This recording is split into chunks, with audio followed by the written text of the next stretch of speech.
Emberlin, though named after one, is not a world of legends.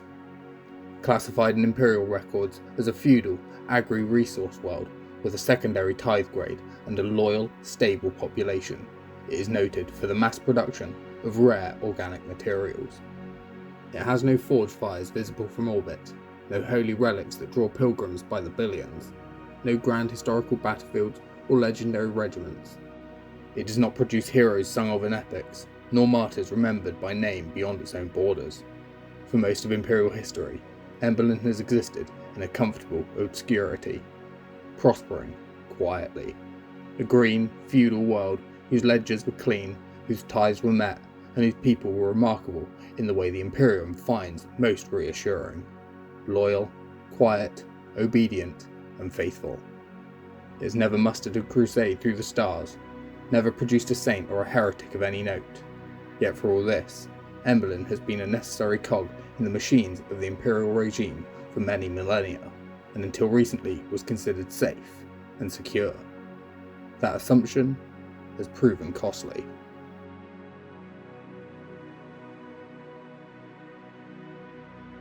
Hello everyone, happy 2026 and welcome back once again to my little corner. I'm Kirk and today we're going to be going over a world that, in compared to the rotting carcass that is Aquila City or the cramped grey hell of Trident, has been one of the primary benefactors of my sector and has served the Imperium in a quiet compliance for many years, going under the radar in many respects. A world of vast agricultural pastures and gilded cities run by aristocratic nobles. Whilst it may not be the most glorious planet with a rich martial history, its tale is still interesting and worth telling. And when war did eventually come, it came with the furious will of a mad child in a horn mask, and the price would be high. I also have a few Kitbash minis towards the end, so if you want to check them out, stick around and grab a drink, like and subscribe, as I really would like to grow this channel and this community, and I've got a ton more stuff lined up for the new year. So let's begin 2026 with the founding of Sedimund, or what will become Emberlin. Thank you very much for watching. Let's do this.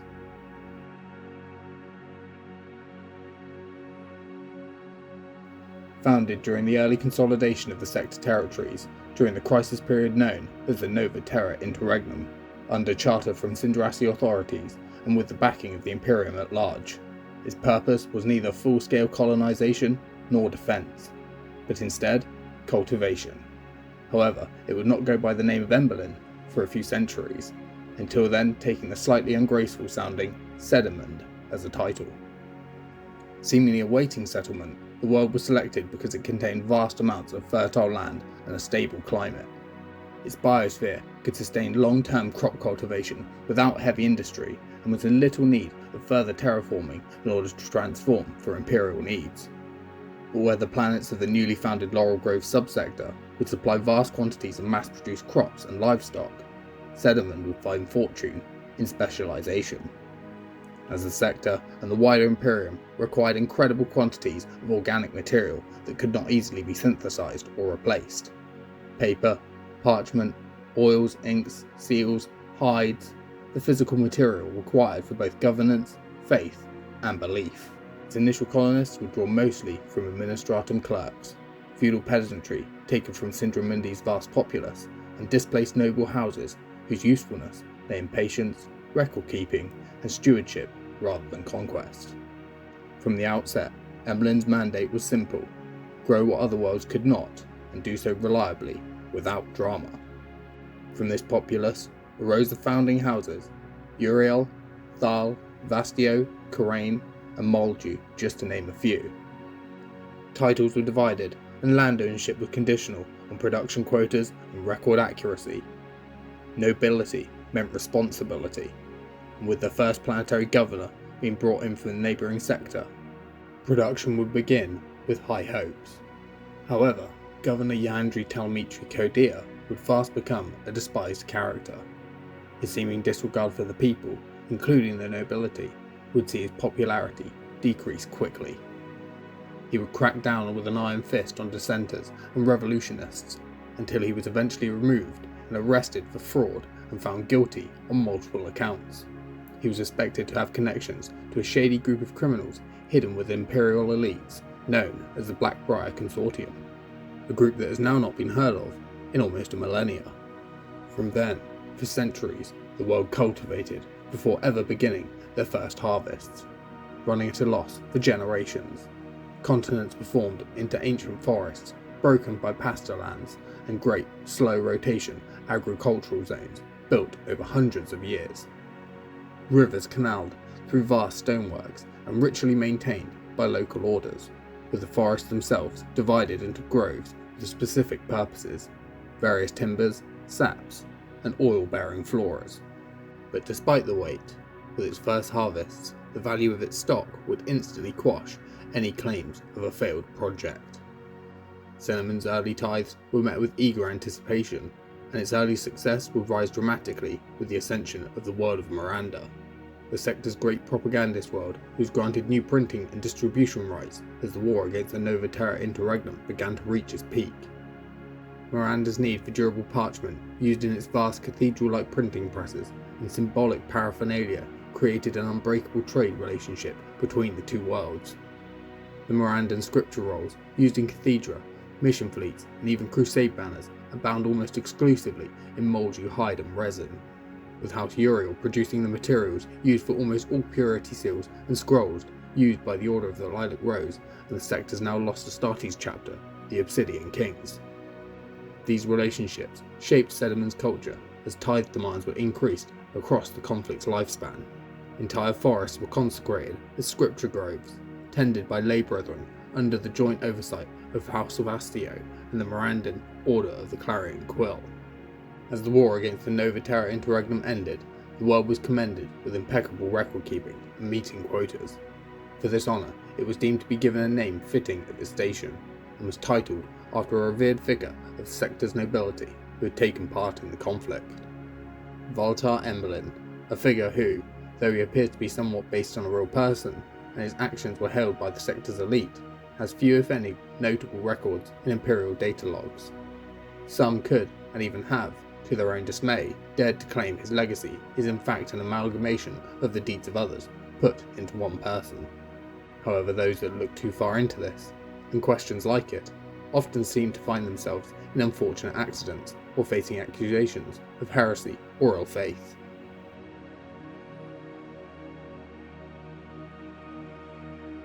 Settlements on Emberlin are spread out over vast distances, low-rise, stone and wood, built to last generations. Towns are relatively small, and there are few cities, with most of its produce and tithe requirements being exported before manufacture, and much of this consecrated for off-world use by the ecclesiarchy and administratum. The world has little to no heavy industry that will pollute the planet, leaving a sterile and clean atmosphere and waters. While orbital traffic is modest, it is constant, dominated by tithe haulers and administratum vessels. There is little true wilderness. Even Emberlin's predators are counted, culled, and catalogued. The people share a culture of feudal nobility. The common folk live in modest but secure lives. Hunger is rare and excess discouraged, but every family maintains a plot of land, even those living near towns. Education is practical.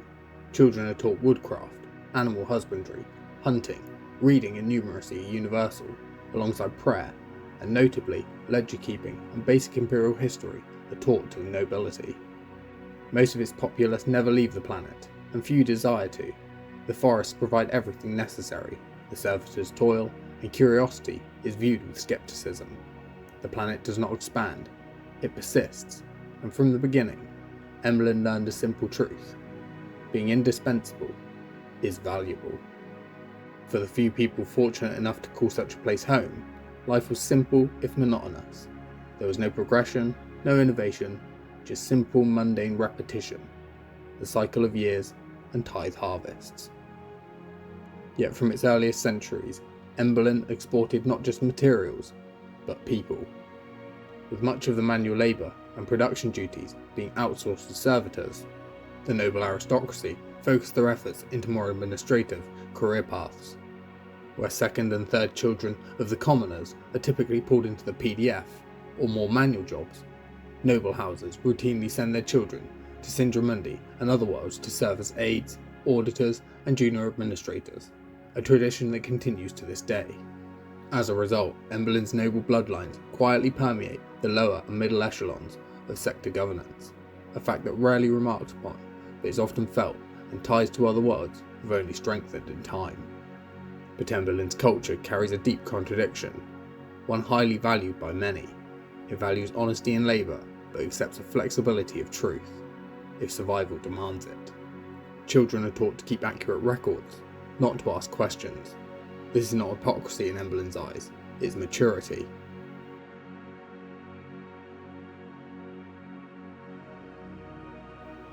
Emberlin's first real ventures into conflict came when Orc warbands once again pushed in from the eastern reaches of the sector.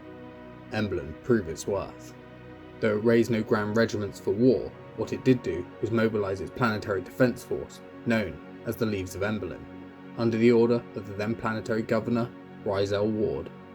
These militia-style units, drawn from foresters, hunters, and population levies, were lightly armoured but exceptionally disciplined, skilled in camouflage and considered excellent marksmen.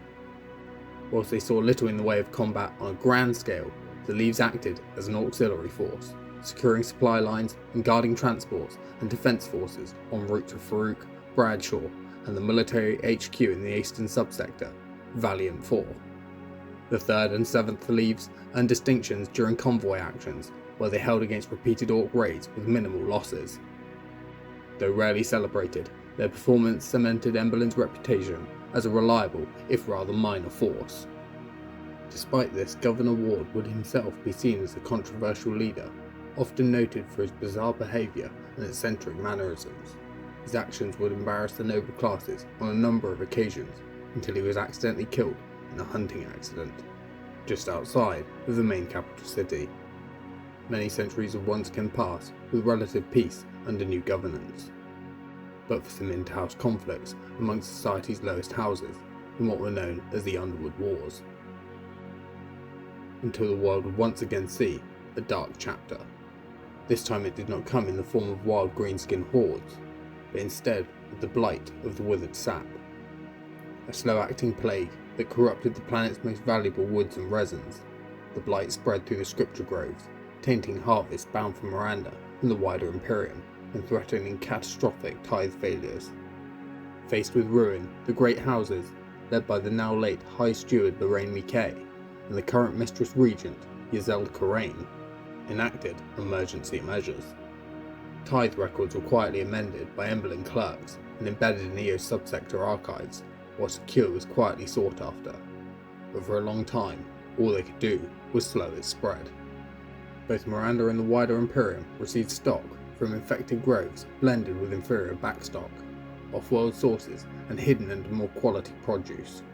It is claimed that many shipments went missing during this period due to piracy events, or were held up in transit due to bad record keeping by administratum officials outside of Emberlin's control, holding things up so any signs of blight would appear to be natural decay, or that the symptoms would be prolonged long enough so that no trace could be tracked back to the homeworld. Evidence of this can now be found in some of the Imperium's deeper archives, where scrolls and parchments have withered, rotted, or corrupted where they should remain. Several lesser houses, most notably House Belthran, vanished during this period, their land seemingly absorbed into other houses in order to hide production shortfalls. When the disease finally did stop, Emberlin emerged scarred but unpunished, its records pristine, its reputation intact. Soon after, the Kirilvos Revolutionary War would see the Leaves of Emberlin redeployed off-world for similar auxiliary roles as before, aiding in securing supply routes to conflict zones. However, whilst no regiments themselves received any notable commendations, a few squads, platoons and individuals did, especially snipers, many of which were later redeployed as assets to help in later campaigns out of the sector. The 41st millennium would arrive and Emberlin would continue to provide and prosper, its populace living lives of relative ease in comparison to most of the sector, and certainly the rest of the galaxy. So when fire finally came, it came with impossible speed and apocalyptic violence. A fire not by fleet, but by ritual, not by siege, but by blood sacrifice and warp-summoned gates.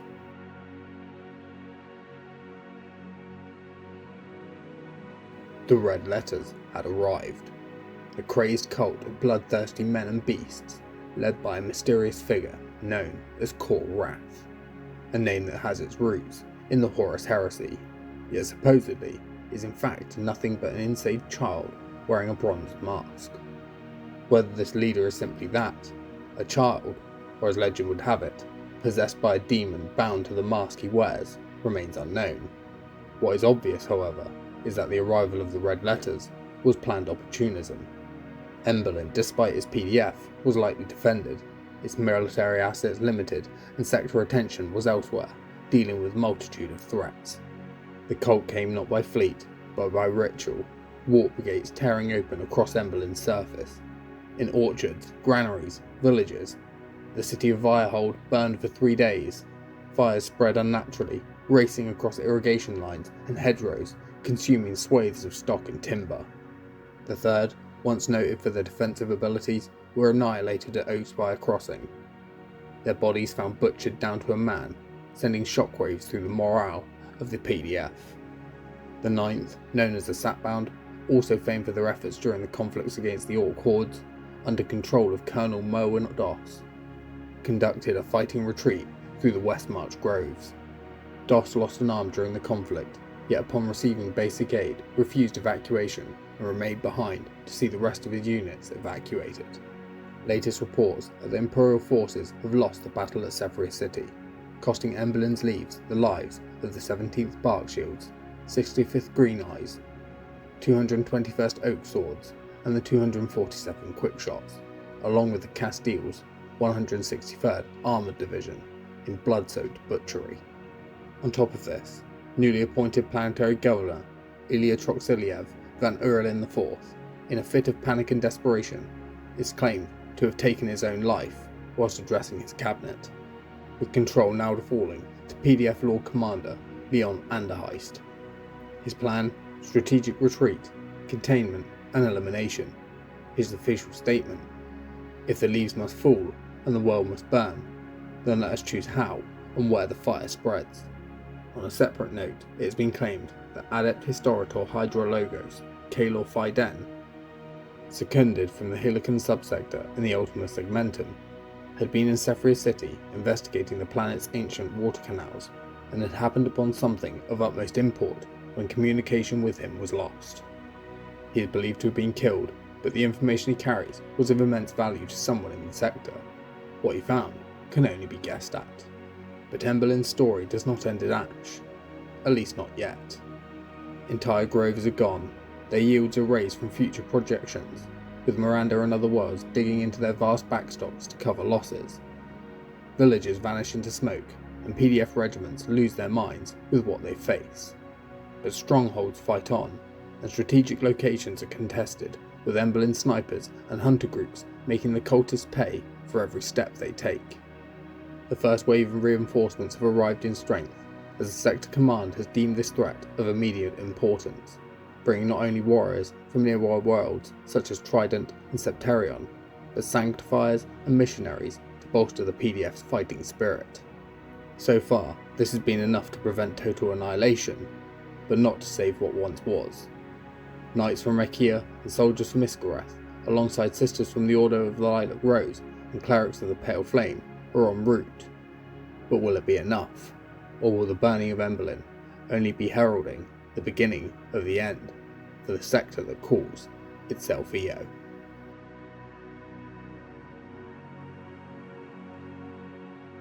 Well, that's it for the lore, guys. I hope you enjoyed it.